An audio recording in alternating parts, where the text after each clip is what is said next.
Good morning all of you. My self doctor Harshita Rathore. आज हम आवृत्ति वितरण को ग्राफिकल रिप्रेजेंटेशन में किस तरीके से दर्शाया जाता है उसके दूसरी विधि का बात करेंगे, और ये है हिस्टोग्राम या आयत चित्र। इससे पहले हम पढ़ चुके हैं कि जो हमारा वितरण है या डेटा कलेक्शन जो हम करते हैं उसको हम किस तरीके से आवृत्ति बहुभुज में दर्शाते हैं, जो कि फ्रीक्वेंसी पॉलीगॉन अपन ने इससे पहले वाले लेसन में पढ़ा है।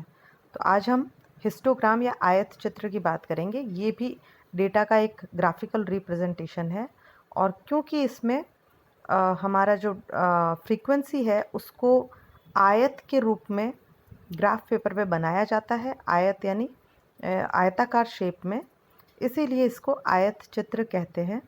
तो यहाँ पे वर्गांतर की जो बारंबारता है उसे एक आयत के रूप में दर्शाया जाता है। चैपलिन ने भी इसको डिस्क्राइब करते हुए डिफाइन करते हुए बोला है, हिस्टोग्राम, ये देखिए, बारंबारता वितरण का वह ग्राफीय प्रकार है जिसमें प्रत्येक वर्ग की बारंबारता का प्रतिनिधित्व एक दंड आरेख द्वारा होता है। इसकी ऊंचाई उस वर्ग की बारंबारता के समानुपाती होती है।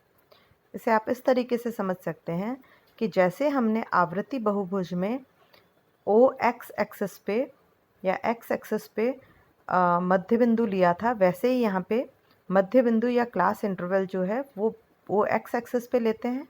अर्थात आपके जो आयत बनेंगे वो वर्गांतर के आकार की साइज़ के होंगे।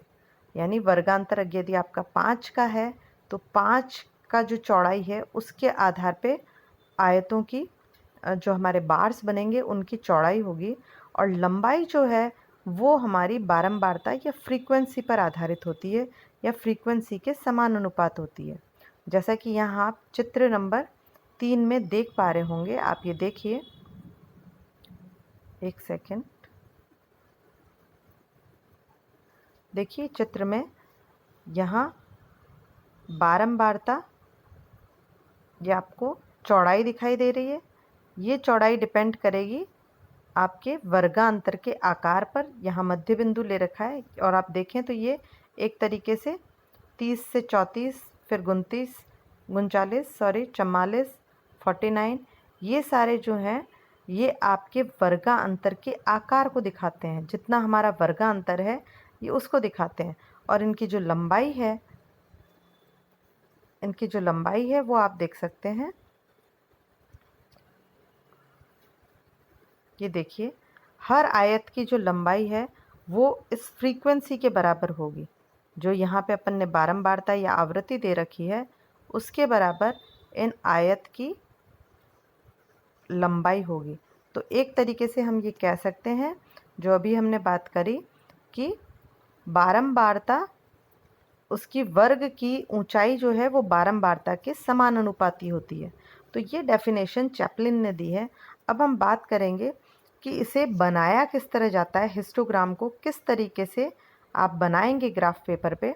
तो सबसे पहले हम ये बता दें, बहुत ही इजी है। जैसे आपने पॉलीगॉन बनाया है वैसे ही ये भी बनेगा, और इसमें आप जिस तरीके से आपने ओ एक्स और ओ वाई एक्सेस लिए थे पॉलीगॉन बनाने के लिए, सेम वैसे ही आप आधार रेखा या जो हॉरिजॉन्टल रेखा है उस पर आप ओ एक्स एक्सेस लेंगे, और जो आपका वर्टिकल लाइन है यानी कि आपकी जो खड़ी रेखा है उस पर आप ओ वाई एक्सेस लेंगे। यहाँ ये ओ को दर्शाएगा, इधर आप एक्स लिख देंगे, और यहाँ लंबाई में आप वाई लिख देंगे। अब आप नीचे जो आधार रेखा है ओ एक्स एक्सेस है उस पर आप अपने सभी वर्गांतरों की जो आपकी मिनिमम से लेकर मैक्सिमम तक वर्गांतर हैं उनको आप लिख देंगे। जैसे 30 से 34 ये आपका पहला वर्गांतर है, 34 से 39 आपका दूसरा वर्गांतर है। मैं एक सेकंड आपको दिखा देती हूँ कि आपकी कौन सी टेबल पे ये ग्राफ बना हुआ है। अगर आपने पिछला वाला वीडियो देखा है तो उसी का जो डेटा था उसी को हमने यहाँ पे यूज़ किया है, और उसी के आधार पर ये देखिए, उसी के आधार पे हम यहाँ पे हिस्टोग्राम बना रहे हैं। और ये जो नीचे आपको दिख रहा है ये सारे हमारे वर्गांतर जो हैं उनको हमने निनोट किया है। मैं आपको यहाँ पे लिख के बता दूँ। जैसे आपका पहला वर्गांतर था 30 से 34, फिर आपका 34 से 39, फिर आपका 39 से 44। इस तरीके के वर्गांतर आपको दे रखे हैं। और यहाँ पे आपको मिनिमम वर्गांतर यानी 30 से लेकर आपका जो मैक्सिमम सबसे बड़ा वर्गांतर है उसकी जो हाईएस्ट लिमिट है 84, वो आपको ये सारे वर्गांतरों को यहाँ पे आपको नोट डाउन करना है, यहाँ लिख देना है इस आधार रेखा पे या ओ एक्स एक्सिस पे। इसके बाद आपको ये आपका जो वर्टिकल जो लाइन है यानी खड़ी रेखा है उसके ऊपर आप ले लेंगे बारंबारता, और ये उसी तरीके से चलेगी। रूल 75 जो आपको बताया था, रूल 75 के आप नीचे चेक कर लेंगे कितने आपके ओ एक्स एक्सिस पे कितने बड़े वर्ग आपने लिए हैं, उसका 75% ही आप ऊपर लेंगे।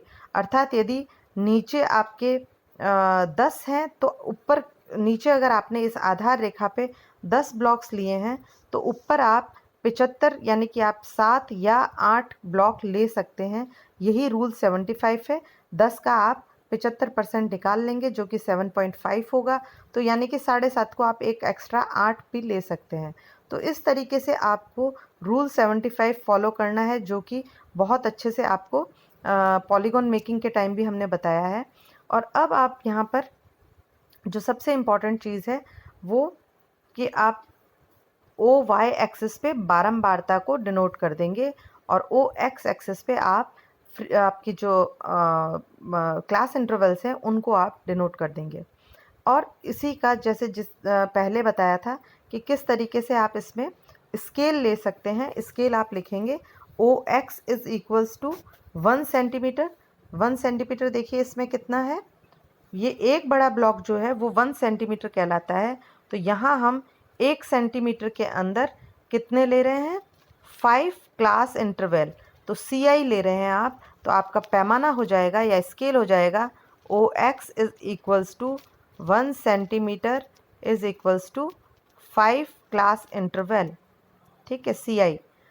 इसी तरीके से आप ओ वाई जो है उस पर आप, क्योंकि यहाँ पे आपने फ्रीक्वेंसी ली है तो फ्रीक्वेंसी आप लिख सकते हैं O Y is equals to 1 centimetre. यहाँ देखिए आपने एक एक सेंटीमीटर में एक एक फ्रीक्वेंसी ली है, तो यहाँ लिख सकते हैं 1 फ्रीक्वेंसी। तो ये आपका ओ एक्स, फिर से मैं लिख रही हूँ, O X equals to 1 centimetre is equals to 5 class interval CI। Okay. और O Y is equals to 1 centimetre equals to 1 F यानी 1 फ्रीक्वेंसी। तो ये आपका स्केल हो जाएगा जो आप यहाँ पर लिखेंगे। और अब आप जो इसको आपको बनाना है वो आप देख लीजिए। जिस तरह हम फ्रीक्वेंसी पॉलीगॉन में सिर्फ एक एक डॉट बनाते थे, आपको ध्यान होगा कि वहाँ सिर्फ एक एक डॉट आप बनाते थे फ्रीक्वेंसी और मिड पॉइंट जहाँ पे मिल रहा है वहाँ पे, और उनको आप एक लाइन से जोड़ देते थे।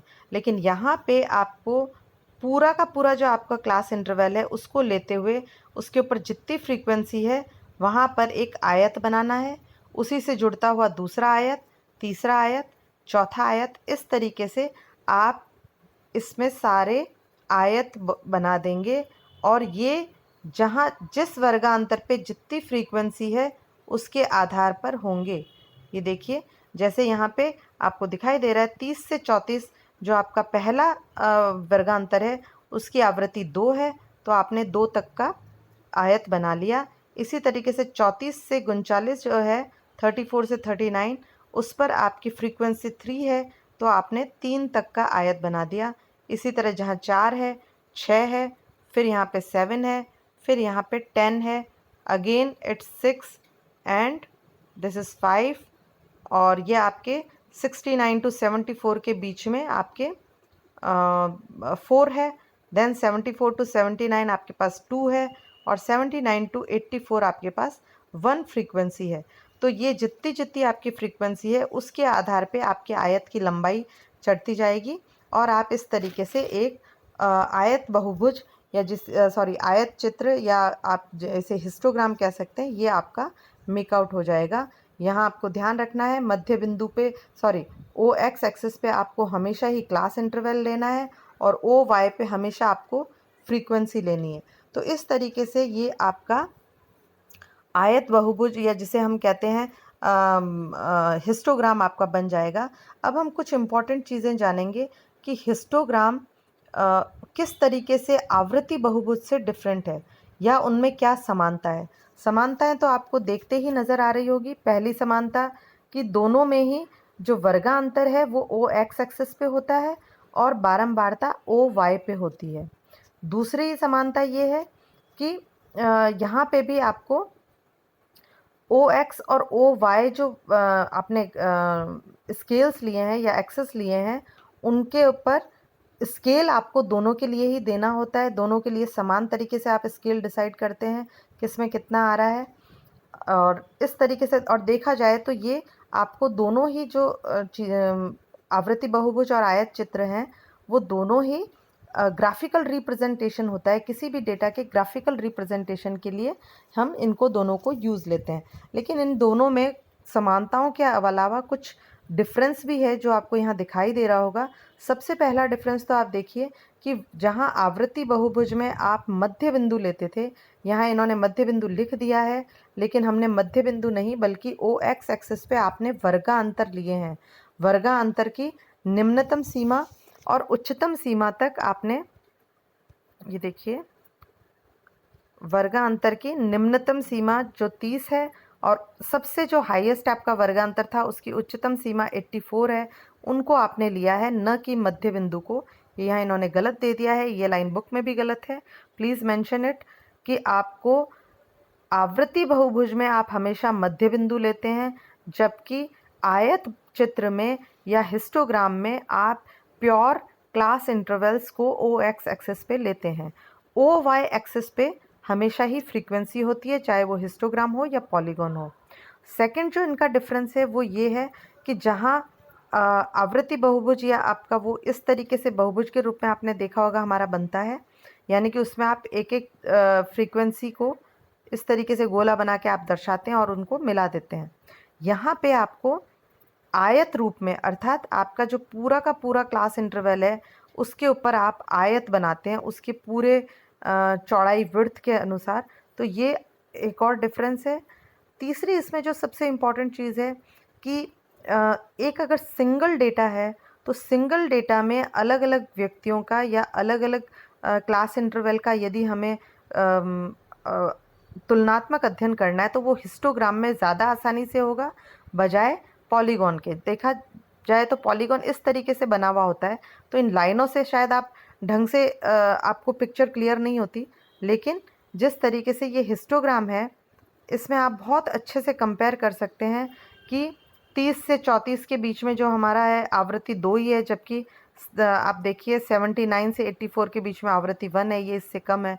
तो ऊंचा नीचा बढ़ता छोटा जो हो रहा है ये ग्राफ आपका, ये आपको कंपैरेटिव स्टडी सिंगल डेटा के लिए हिस्टोग्राम में ज़्यादा बेटर है। लेकिन यदि आपके पास 2 डेटा हों, और यानी कि अगर एक ही क्लास के सपोज़ करिए आपके पास हिस्ट्री के मार्क्स भी हों बच्चों के और साइकोलॉजी के मार्क्स भी हों, और आप दोनों को जानना चाहें कि बच्चों ने हिस्ट्री में अच्छा स्कोर किया या साइकोलॉजी में अच्छा स्कोर किया, तो वो आप हिस्टोग्राम से नहीं पता लगा सकते। क्यों नहीं पता लगा सकते? क्योंकि आप एक ही आयत के ऊपर दूसरा आयत नहीं बना पाएंगे। लेकिन यदि आप पॉलीगॉन बनाएंगे तो हो सकता है ये आपकी साइकोलॉजी का ग्राफ हो, और हो सकता है इसके साथ ही आप बनाना चाहें तो ये आप हिस्ट्री का भी बना सकते हैं। इस तरीके से आप तीसरा कोई और सोशियोलॉजी का भी बना सकते हैं। तो आप एक ही ग्राफ के ऊपर 3 अलग अलग तरीके के डेटा को बना सकते हैं। तो पॉलीगॉन में जब आपके पास अलग अलग डेटाज अवेलेबल हों और उनका यदि तुलनात्मक अध्ययन करना है तो वो पॉलीगॉन में ज़्यादा आसान होगा बजाय हिस्टोग्राम के, क्योंकि हिस्टोग्राम में आप एक आयत के ऊपर दूसरा आयत नहीं बना सकते।